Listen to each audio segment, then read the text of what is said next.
United States military, the Navy at the time, intervened many times in order to control this transit route, or sort of do away with the interference of locals who were maybe trying to control the transit route themselves. And then in 1902 and 1903, you have another very important intervention of the U.S. military when there's an independence movement in Panama. The United States is considering a canal across Panama, and the Colombian Senate rejected a treaty with the United States in order to build that canal. And so Theodore Roosevelt says, I took the canal, meaning that the Navy intervened in order to keep the Colombian military at bay so that Panama can become, quote, independent. And I say, quote, because immediately there was a treaty that was imposed on Panama in order to control the canal zone and put in a military presence in Panama that would last the next century.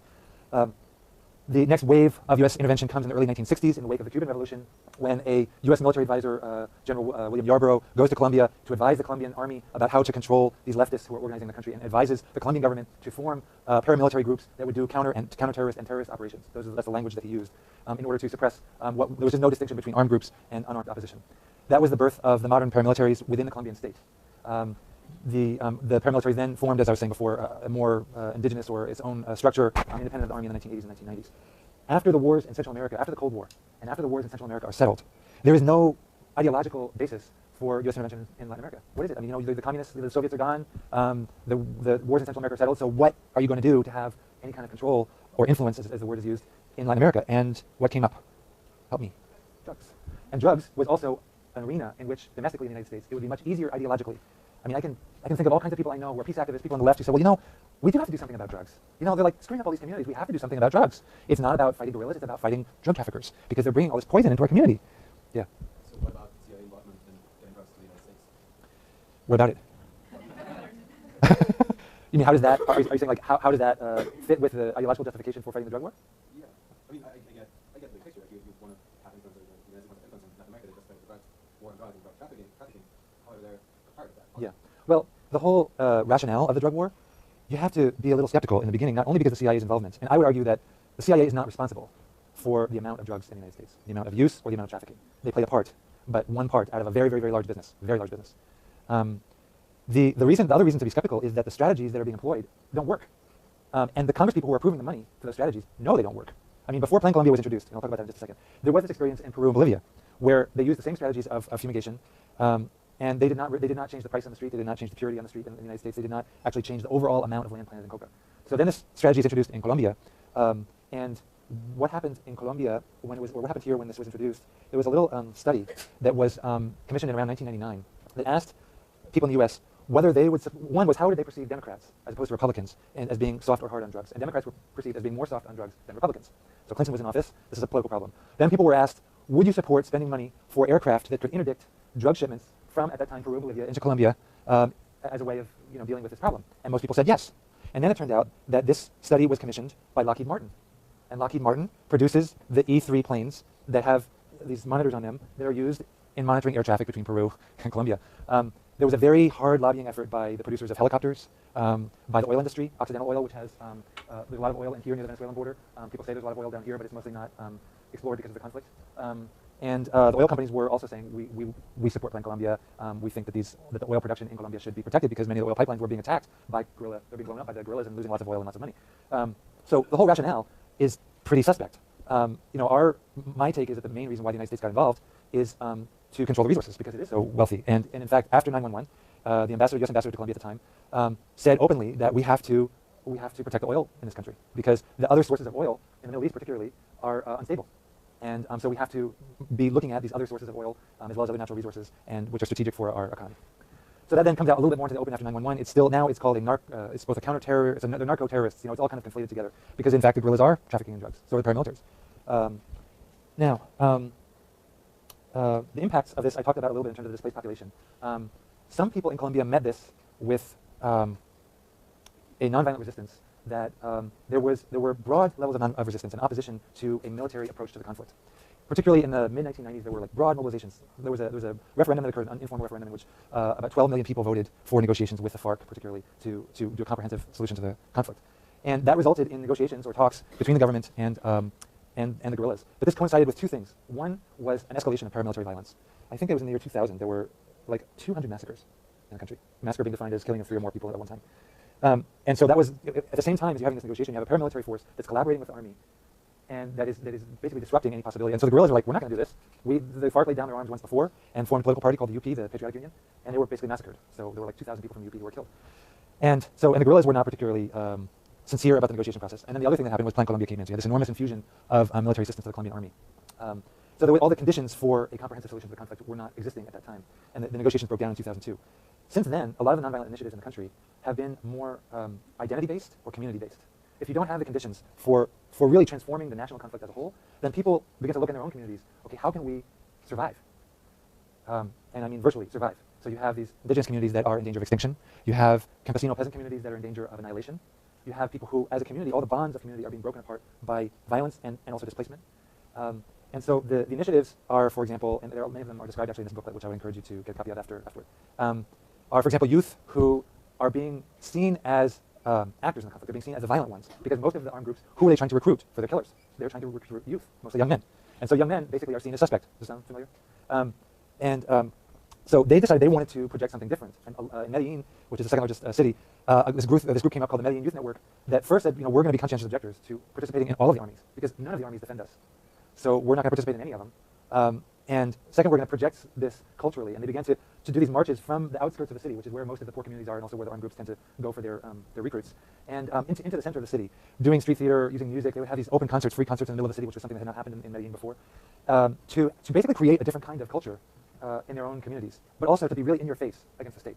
So they're like, every July 25th is the national, it's like the 4th of July here, and so they'll have these parades, the armed forces will do parades through the street, and every year the Medellin Youth Network come out and they'll do something like take off their clothes in the middle of a fountain, and they're all painted, and then they'll have each one will have a letter saying, no army defends us, and they're just like out there, they're like really in your face about it, because they're trying to survive, and they want to get people's attention about there's a different way of dealing with this conflict. From there, you also have a group like the Ruta Pacífica de la Mujer, which is the Women's Peaceful Path, and they are very diverse groups of women from all over the country. There's campesino women, there's working class women, there's professional women, and they got together in the mid-90s, initially when a group of them heard about a community in Urabá, we'll talk about in a minute, where it was reported that 90% of the women had been raped. And they decided they were going to go there to embrace the women. And so they organized a caravan from all over the country. And women who had not left their communities before, they had to talk with their husbands, I'm going on this trip, and this is why I'm going on this trip, and I'm not going with you, and deal with that part of it, and then come together and go on these 2-day caravans. I mean, it's what I said before about places being inaccessible. It's still very true in many, many different places. It takes a lot to get from place to place in rural areas. And they went to this area and they embraced the women and formed this organization. And since then, every year, every 2 years, they've done these caravans to go to a different part of the country where the conflict is hitting especially hard. Another group that I want to talk about is was formed in the Urabá region, which is a very heavy conflict region. All of the armed groups are present there: the army, the guerrillas, the paramilitaries. And this particular community was formed in the mid-1990s when the area had been controlled by the guerrillas for many years, and the paramilitary groups kind of had their birth in this area up here. And in the mid to late 90s, with the assistance of the army, they basically began to move in this direction. And many communities in the area see the reasons why they're moving in this direction is controlling the natural resources, but also controlling the isthmus travel route, because the Panama Canal is at capacity, and so there's different ways. The international commerce is looking for different ways of getting things from one ocean to another. They probably won't build another canal, but anytime you develop that kind of infrastructure, the land around it becomes much, much more valuable. And so the paramilitaries were moving into these communities and using these terrorist methods together with the army, and peasants were just fleeing. And so with some support from the Catholic Church, some of these communities decided, we're going to say that we don't support any of them, because if we support one of them, or if we don't even say that we don't support any of them, then the next time the other armed group comes in, they will say that we supported the other one, and they'll kill us. And that's exactly what happens. It's like, when the guerrillas come in, they say, well, you must have been supporting the army, you must have been an informer, you're out.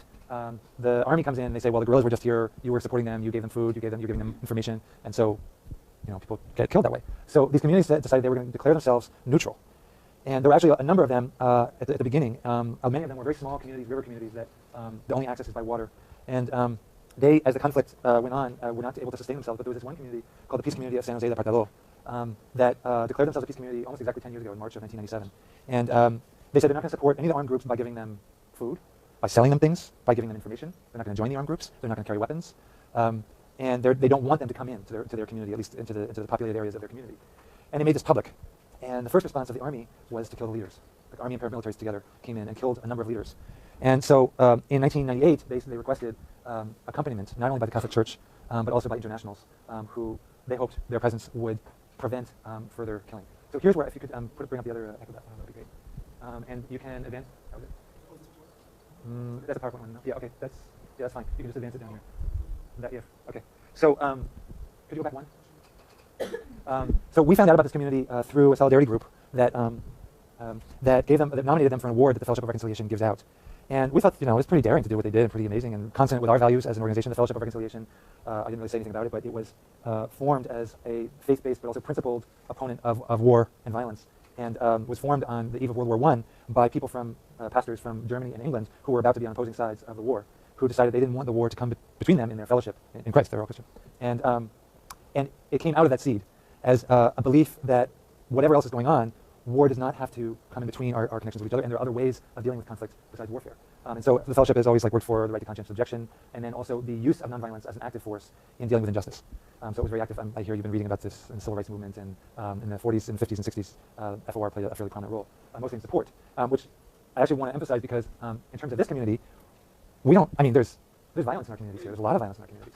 But we're not waking up with combat, most of us, some of us maybe, but combat between well-defined groups that might target us because they want our land. And so our role here from North America, also because of the United States' role, is one of support. We're not going there to be protagonists. We're going there to try and enable a form of resistance that is Colombian, but that we can have some role in supporting, both by direct support in some way and by changing the policy. So we'll come back to that in a minute. So I took a visit to the community in the year 2000. We were invited there after we'd given them this award. And to be honest, at first when they invited us, I wasn't going to go. It's a long way. You can't get to San Jose de Apartadó in one day from here. You have to fly, and then you have to fly from Bogotá to Medellín, and then from Medellín to Apartadó, and then from Apartadó, it's about an hour and a half on this very, very, very, very bad road. Bad in more than one way because it's both in bad condition, but also it's a road on which the paramilitaries have killed very many people. And then you get there, and then in order to get to some of the settlements, you have to hike in. There's no roads into those settlements. And but just before the event that they invited us to, there was another massacre in the town center. So I went. This was on their 3rd anniversary, and was very impressed by their resistance, and thought, it'd be really great to bring a group here of people. Because the Fellowship organizes delegations. That's one of the things that we had done during the wars in Central America, is organize delegations of North Americans primarily, who then come back and do work in our own communities to change policy and to support the groups that we've met. So we took this group back in 2001. In the meantime, there had been another massacre in the community. Not in the town center, but in a settlement that's kind of the agricultural center of the community. And the paramilitaries had come in and they had picked out 6 men and killed them while an army helicopter was flying overhead. And so when we came with this group, the community said, we would like you to come back, and we would like you to have a regular presence in the community, like every 6 weeks. Because we're going to have these meetings with the government to investigate these killings. And so we would love it if you could come and be a witness. At first, they didn't say to increase our protection. At first, they said, because we know that we're going to go down. And we want someone to be present and document that. When someone says that to you, it is a very, very powerful experience. And so we said, okay, maybe it would be easier if we had someone here ongoing rather than going back and forth every 6 weeks. And they said, great. So then we went back and we decided, okay, how are we going to organize this? The Fellowship of Reconciliation is not Peace Brigades International. It's not an organization that has had a presence overseas. So then, can you go to the next one now? So we decided that we would try and organize this accompaniment presence. At that time, Peace Brigades International already had a presence. Did you guys talk about Peace Brigades International already? A little bit?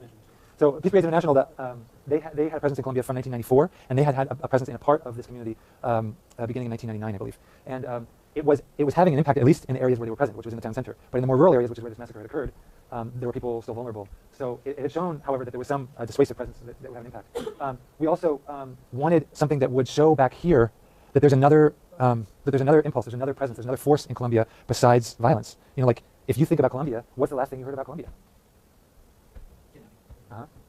It's like the only thing that you hear about Colombia is drugs, violence, warfare. If you can't imagine that a society has within it some other force, how can you construct a foreign policy that actually would resolve that conflict? How can you construct a foreign policy except one that supports an armed group if you cannot even imagine that there are other forces within that society?